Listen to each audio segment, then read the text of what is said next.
Elbows up, Canada. Elbows up, Maple Midas. Canada on the front lines of preserving and protecting democracy internationally. Canada showing the entire world the roadmap for how you stand up to an authoritarian like Donald Trump. Canada showing not just how you play defense against an authoritarian like Donald Trump, but how you go on the offense, how you inflict real pain on Donald Trump and his regime for even proposing the idea of Canada becoming a 51st state. Donald Trump's rhetoric about annexation and taking over Canada and calling the prime minister a governor backfired in Donald Trump and his regime's face. The boycott in Canada going strong, boycotting American products, boycotting American tourism. And as I said, Canada provided the roadmap to the world in Europe, in Australia, and elsewhere. They're seeing how Canada did it. They are copying it as well. And Canada also showing what it means to be a leader in the age of Trump authoritarianism and how a leader needs to stand up to Donald Trump and not kiss the gangster ring. Folks, election is right around the corner in Canada, Monday, April 28th. There's already been a record-setting turnout in the advance polls. And also when we look at the underlying polling data, there's been a complete reversal of who is expected to win this race from where the race was 2 or 3 months ago. Previously, Pierre Poilievre and the Conservative Party was expected to get a majority and win in the election. Now it's completely flipped, as the Conservative Party, led by Pierre Poilievre, has demonstrated that, well, Poilievre at least has demonstrated that he is Maple MAGA, that he has been an agent of Trump, that he's worked with people like Danielle Smith, the premier of Alberta, to try to have Trump interfere and tamper with the Canadian elections, as Pierre Poilievre has used that rhetoric of woke this, woke that, woke mind virus, as he's invited Elon Musk and right-wing podcasters to try to amplify their dangerous ideas, as he's basically proposed, Poilievre has a version of Doge in Canada to gut the healthcare system and all of the social services there. I think people in Canada woke up and said, whoa, whoa, whoa. We see what's going on in the United States and we don't want Doge Canada, Musk in Canada, Trump in Canada. And we've seen Prime Minister Mark Carney, after getting the baton passed by former Prime Minister Trudeau, taking that baton and showing what it means to be a real business person, a banker versus the bankrupter in Donald Trump, a builder in Carney, someone who has helped Canada and the United Kingdom through difficult periods as a governor of their major banks, to Donald Trump, someone who has bankrupted company after company. And we're seeing Donald Trump bankrupt the United States right now. But folks, let me be very clear. Polls don't vote. People vote. In this case, Canadians vote. You can't take anything for granted. And no matter what, wherever you are in the world, you need to vote to support democracy. I'll just leave it at that. To protect and defend and to support democracy and to stand up against Trumpism everywhere. But you know what? I really got to give a hat tip to one person in particular who I think is a real hero here. Charlie Angus, a former member of parliament in Canada. He served with distinction for 21 years, and he was always Charlie Angus. People would always speak so highly of him. And in his last year, over the last several months, he got to show the world what he has fought for his entire career. And folks, it has been the honor of my lifetime to become friends with Charlie Angus, to get to be a member of your community, the Maple Midas. It has been the honor of a lifetime to fight for democracy with you. And I know I'm right here in the territory of Donald Trump. We're fighting from within here, but we stand in solidarity with democracy and everybody in Canada who's on the front lines preserving and protecting it, not just in Canada, but across the world, and showing the world the roadmap for how you stand up against the Trump regime. So in giving my hat tip to Charlie Angus, who's retired, he's no longer a member of parliament.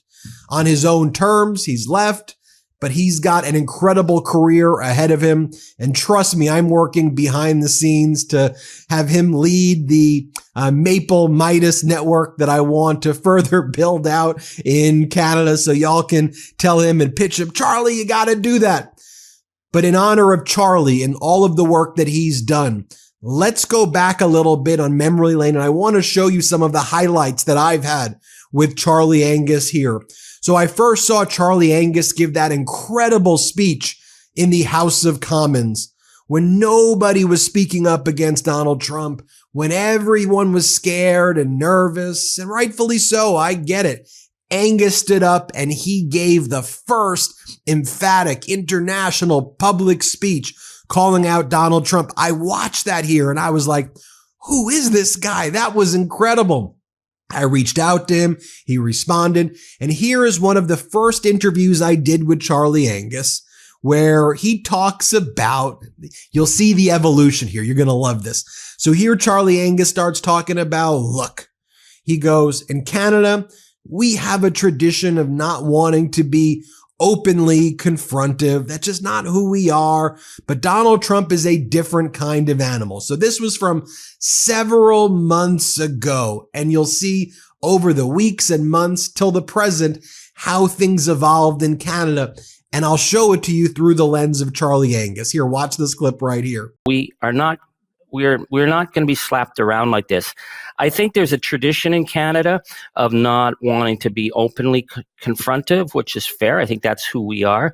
But Donald Trump's a different kind of animal. He's playing for the rage algorithms.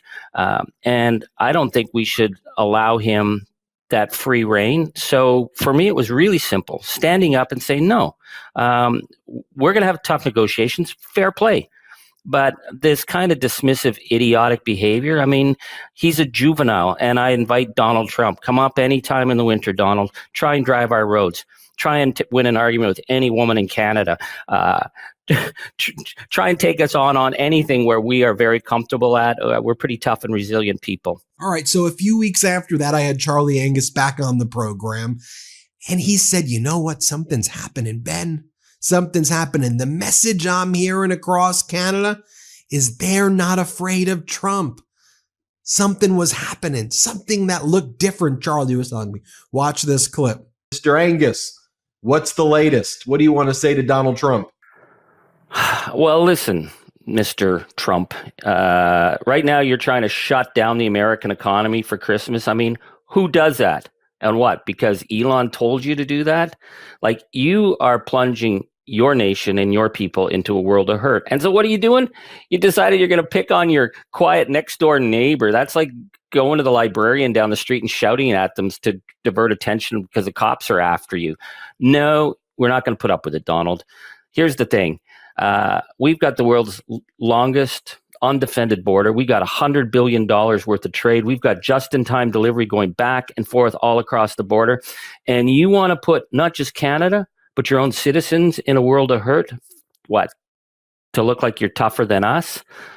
Well, go for it. It's going to hurt. It's going to hurt a lot of people on both sides. But the message that I'm hearing from people across Canada is they're not afraid of you because they know you're a convicted felon. They know that all the people that you bringing in to run your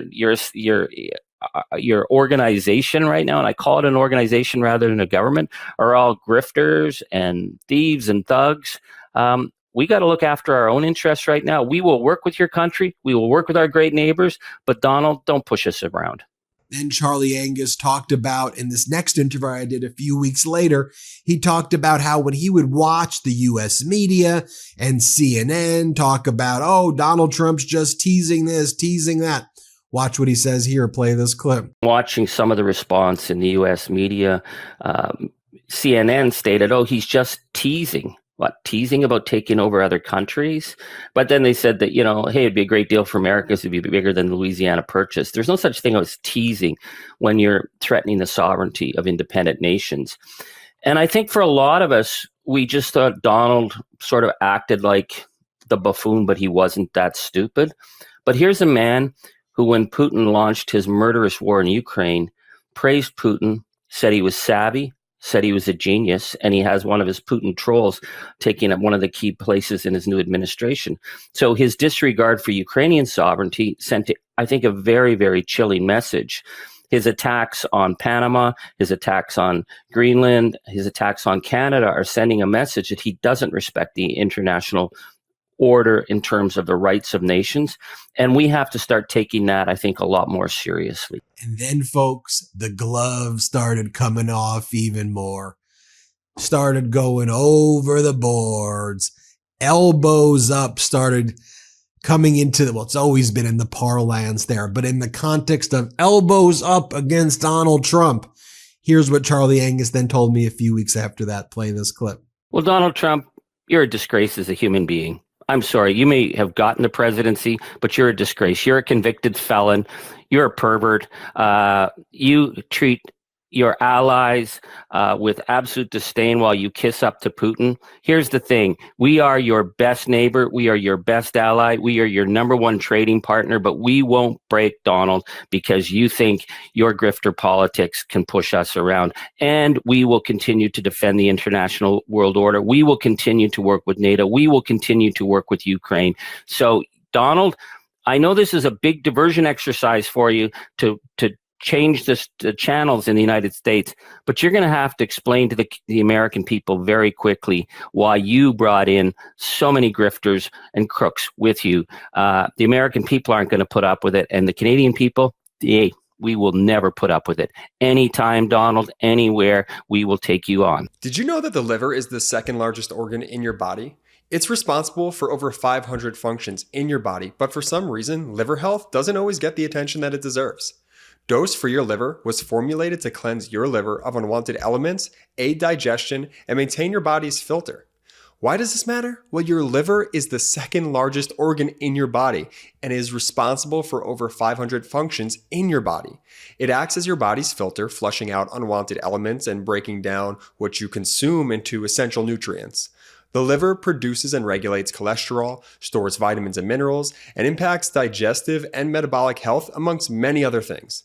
Dose's science-backed formula promotes liver function, aids digestion, eases bloating, and even boosts energy levels.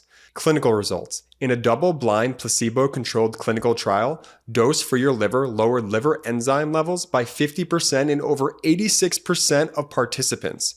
Stick with Dose and feel the incredible benefits over time with more energy, better digestion, reduced bloating, healthier liver enzyme function, reduction of brain fog, and better sleep. One Dose for Your Liver shot is equivalent to 17 shots of turmeric juice. Dose is gluten-free, dairy-free, sugar-free, and vegan. Save 30% on your first month of subscription by going to dosedaily.co/Meidas or entering Meidas at checkout. That's dosedaily.co/Meidas for 30% off your first month subscription. I had another interview with Charlie Angus where he then said, here's how it's going to go down, Donald. Here's how Canada's going to stand up to you. We're going to boycott you. This clip right here is the early stages of Canada's boycott against the U.S. Play this clip. I was in a coffee shop today. People were coming up to me and I said, hey, simple thing, you can do your part. Don't buy American. And they said, what are you talking about? We stopped buying products in the grocery stores over a week ago. We check everything we buy. So here's how it's going to go down. This is going to be very rough. But the big wake-up call is for our American friends. For example, Kentucky, the number one purchaser of Kentucky spirits in the world is Canada. And all our provinces have just pulled it off the shelves. So that's the first hit that we push back. The auto sector, communities like Bowling Green, Arlington, Lansing, Toledo, your plants are going to go down in a week. I'm not bragging, I'm not boasting, I'm not threatening, but the auto sector is so integrated in North America that if Donald Trump starts throwing up barriers for just-in-time delivery of important parts to American auto plants, the assembly lines start to come down very quickly. Then when Donald Trump first threatened the tariffs against Canada, and then Donald Trump pulled back those tariffs, watch what Angus said. He goes, "You choked, Donald. You choked." Play this clip. Well, I'm wearing my Team Canada jersey tonight because we have this tradition in Canada for American viewers who don't watch hockey. It's called going over the boards. And we learned this as kids. You know, when one of yours is threatened, the coach says, "Go over the boards, boys." And we go over and we take the other team and we get game misconducts and we get slashing penalties. But it's like they never touch one of our players again. And right now, Canada's feeling we were just set to go over the boards, and Donald Trump choked. So we're really glad that we're not going into a trade war, but we're also feeling this was a moment to take this guy on. He blinked. He choked.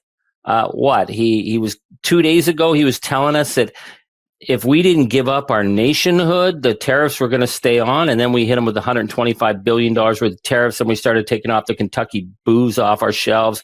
Then we started to take off the California wines. Then we said, you're going to get another $25 billion right after that. And the market started to tank. And he suddenly said, "Oh, didn't you guys have a plan that was all ready to deal with the border like back in December? I love that. I'll take that. This is Mr. Art of the deal." Well, from a Canadian perspective, Donald, you seriously pissed us off. You insulted us. You degraded our nation. And we stepped up. And I got a lot of people calling me and saying, "I don't want to back down now. I don't trust this guy.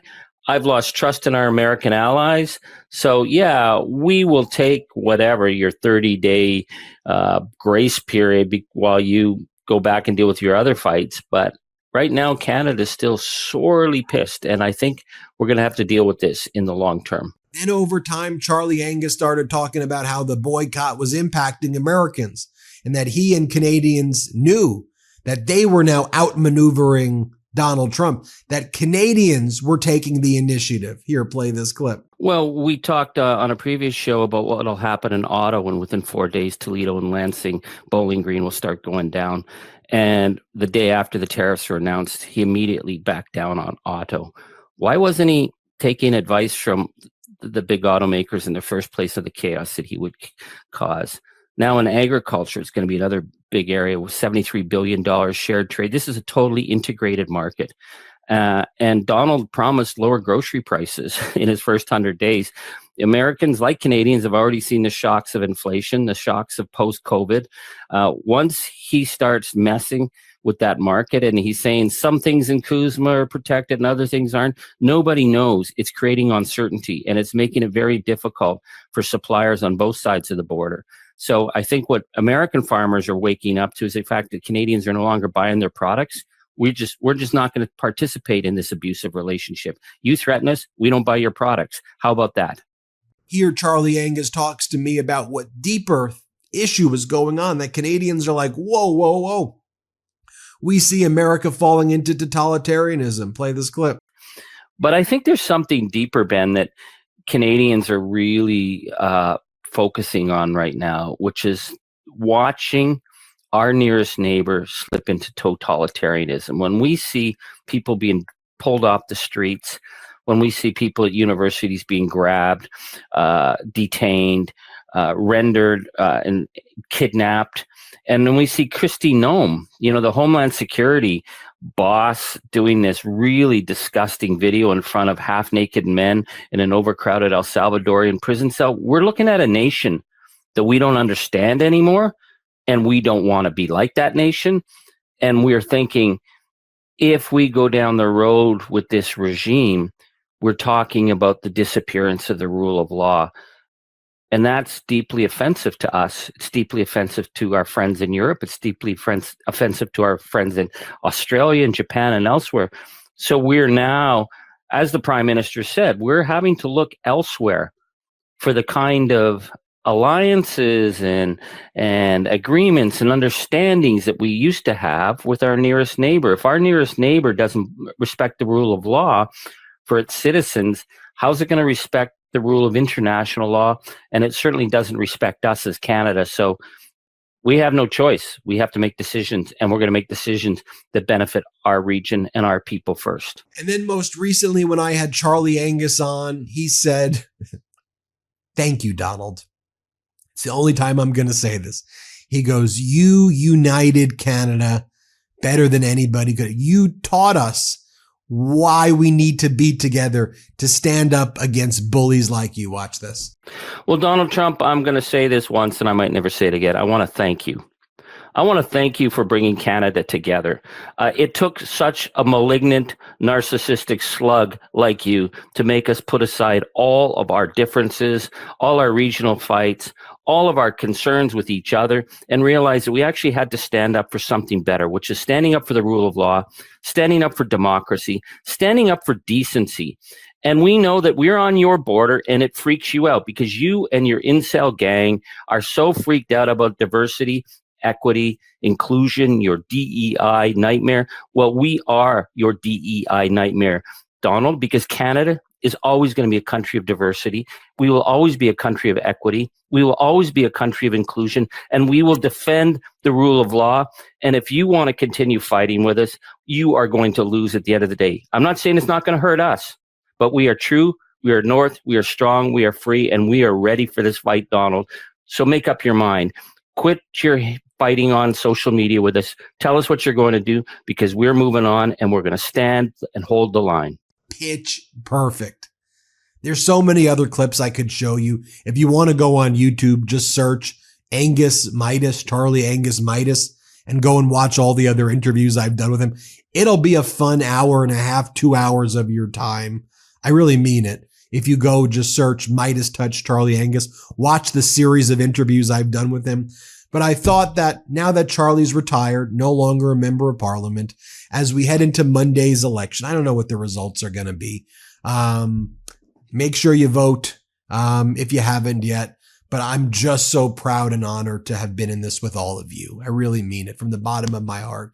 The Maple Meidas forming and growing together. It's been one of the most rewarding things of my entire life. You mean so much to me, Canada. Thank you so much.